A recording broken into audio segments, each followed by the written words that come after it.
Hey everyone, welcome back to my channel. Today I'm going to be doing a different kind of video. I got requested to do this and I thought, why not? I think this is a really good idea. So we've all had that moment when we're starting to do makeup, we're learning to do makeup, where we walk into a makeup store and we look around and you're just like, oh my god, there's so much stuff in here and I don't know what any of this means. And it can be very intimidating. I mean, still sometimes when I walk into a Sephora, I'm like, there's always new stuff, there's always the same stuff, and some stuff you hear about or you see and you never really learn what they do, or you end up buying something and you realize, I shouldn't have bought this. This wasn't something that I personally needed for my skin or my style, and I just wanted to kind of go over some of those things with you. So today my video is going to be all about these different makeup products that you've seen or heard of or seen a beauty guru or influencer use, and I'm going to explain those to you, and maybe you'll learn, oh,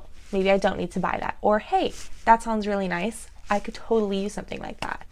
So the first item I'm going to be going over are BB creams. BB basically stands for Beauty or Blemish Balm. So these can be used for skincare and for makeup, and often are used as primer as well. In fact, they say BB creams can do the job of 6 different steps in your skincare / makeup routine. These include moisturizer, primer, sunscreen, skin treatment, concealer, and foundation. They are heavier than moisturizers, but lighter than foundations, coverage and feel-wise. They can also just be like a tinted moisturizer. So if you're not really a foundation wearer, you don't like heavy stuff on your face, these are really good if you just want something to kind of make your skin all over look maybe healthier, evened out. They typically have SPF, but they're not recommended as a substitute for sunscreen, so make sure you always protect your skin.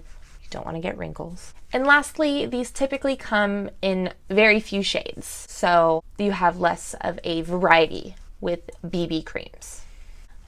Alright, and next is CC creams, and this stands for color correcting. So basically, the 2 biggest points about CC creams are they are lighter than BB creams and they're color correcting, which I just said.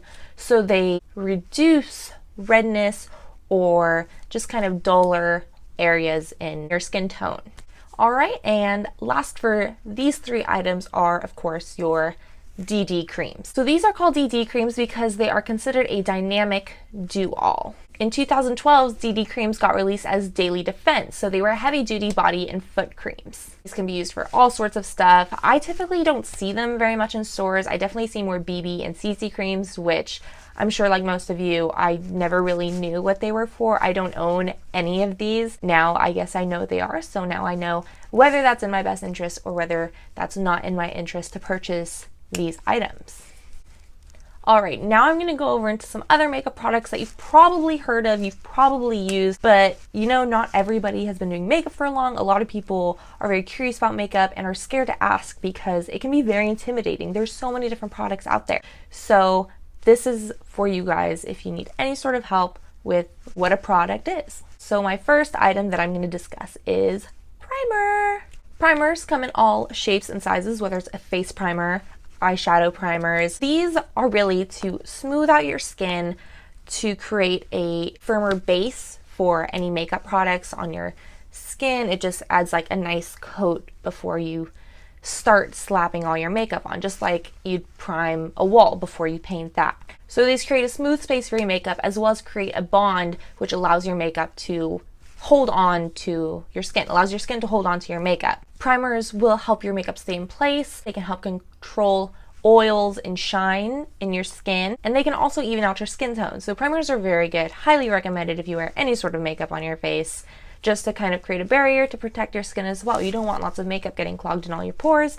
This can help with that. And you're going to want to put your primer on after your moisturizer and before your foundation or eyeshadow if you're just using it on your eyes. There's a few things you can look for when you're selecting the correct primer for your skin. If you look on the back of any primer, you can read the ingredients and find out which of these items are benefiting me in a certain way. Now I'm going to kind of go through a few ingredients that you'll find on the back of a primer bottle and let you know how those can help you. These are really big words, so I'm going to use my notepad since I'm not going to be able to pronounce or remember these on my own. So the first one is cyclomethicone. This is a silicone grease reducer. So I'm assuming this means it's going to help control shine and oils in your skin. Dimethicone cross polymer. This is a skin protectant. Sounds very, very nice. I'm probably destroying these names. This is hard. I'm not a chemist. Retinol palmitate reduces flaking and restores suppleness. Tocopherol acetate, a skin conditioning antioxidant. And last but not least, propylene glycol is a moisturizer in primers. So I'll make sure I put all of the names somewhere on the screen so that way you can look at those, write them down if it sounds like it works, and then look for those in your primers. And what would come after primer other than foundation? So foundations also come in many shapes and sizes, all sorts of different kinds of foundations you can use. Foundations are basically just kind of like a cover for your face. These are going to even out your skin tone. They're going to give you really flawless finish, reduce imperfections or blemishes, just a really nice cover to have on your face to reduce any sort of discoloration as well. Unlike BB creams, foundations come in many, many shades, so ranging from me basically to very, very darker colors for all sorts of skin tones. And these provide a much fuller coverage, like I already said. All right, and next I have translucent powder. So this is the Laura Mercier translucent powder. This is probably one of the more popular ones, what you see a lot of makeup artists using, especially like in their tutorials or tagging them in their Instagram photos. This is just a really, really popular brand of translucent powder. I personally really like it. So your translucent powder is gonna prolong your makeup wear. It's gonna keep your makeup to stay in place throughout the day rather than like a few hours and then having to touch up.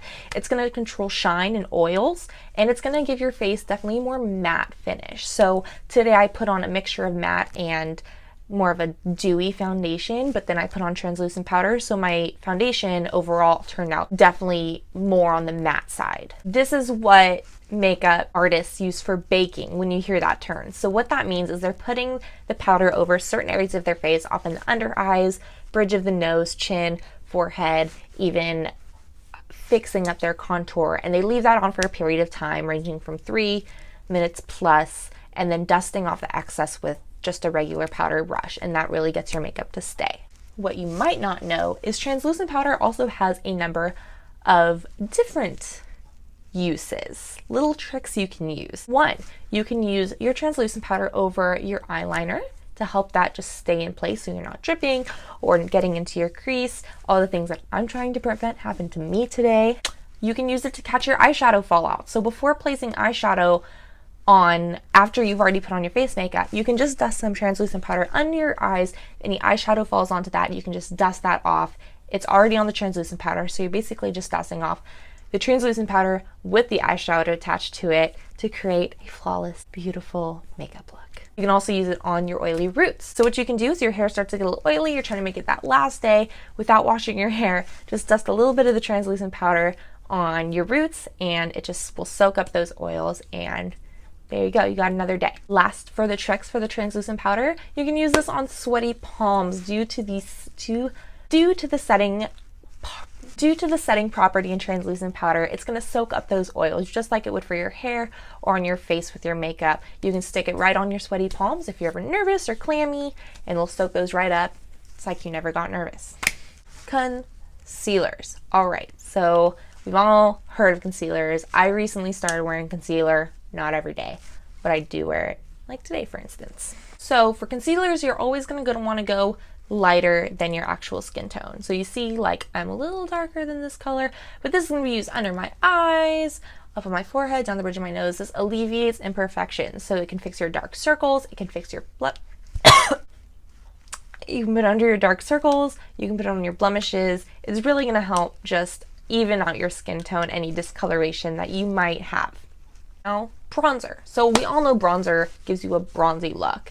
And honestly, that's basically its full function. It's going to add some glow to your skin, make it a little healthy, defined. You want to really put it in a 3 shape on your face. So you want to do it right up at the top of your face, down your cheekbones where you might put your contour, and then along your jawline just to create a more cut jawline.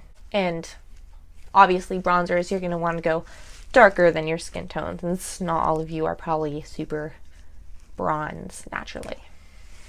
Okay, now something that's become more of a fad in the past, I'd say 6 months to a year or so, has been color correcting. Every brand is doing it, and people are just like, what is that?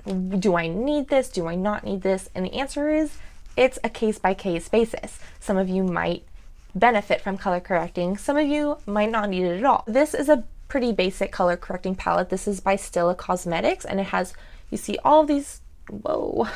It has all of these colors. It has orange, a peach, a yellow, a purple, a green, and all of these serve a different function. Once again, I got my little notebook to help us all out. So the green color is going to neutralize redness. So you can use this over breakouts, any blemishes, sunburns, which I've used before because I look like a tomato if I spend 5 seconds in the sun. The purple color is going to conceal yellow undertones and lift any dullness in your skin.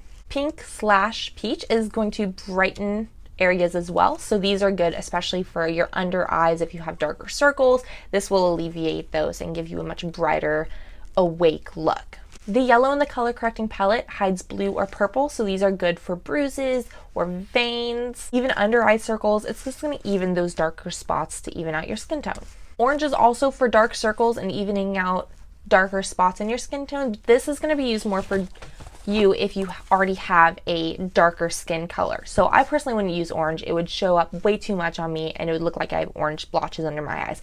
However, if you have medium to darker skin, this is going to be good for you because the peach or pink might not have enough color to hide any dark circles you might have. And white color correctors, which I believe are probably less popular, more just like a highlighter or a concealer, but these are going to just brighten up your face. So you can use these on your cheekbones, on the outer and inner corners of your eyes, anywhere you just want to give a little pop of light and brightness.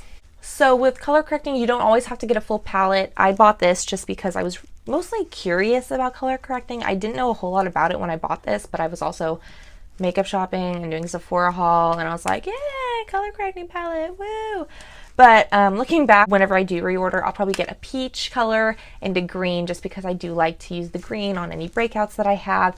And then occasionally, if I don't get sleep, I'll use the peach under my eyes just to make myself appear awake, regardless of how tired I am. Also, you're always going to want to set these with a powder. I use the yellow powder in this, just something to kind of conceal the bright colors because I don't want like a green splotch on my face. That's not cute. All right, guys, I only have 2 left. We're almost done, I swear. So my next item is contour. So we've all seen contour palettes. We all know about contour palettes. We all know it's supposed to define your face or something. Yes, contour palettes.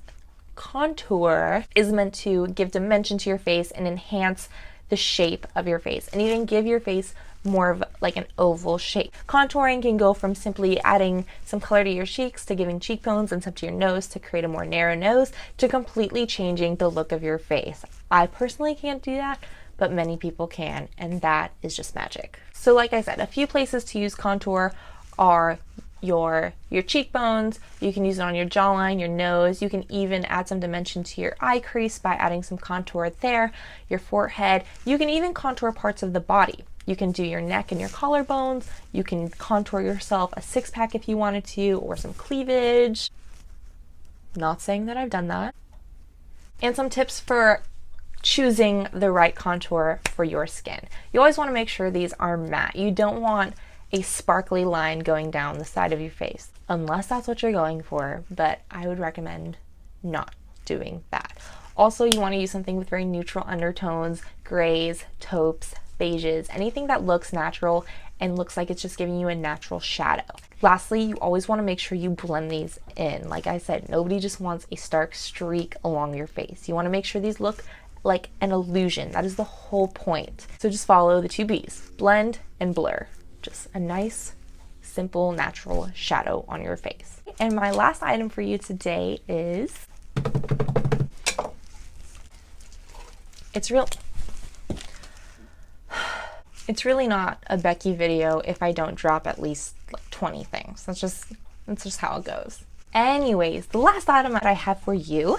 Hi highlighters.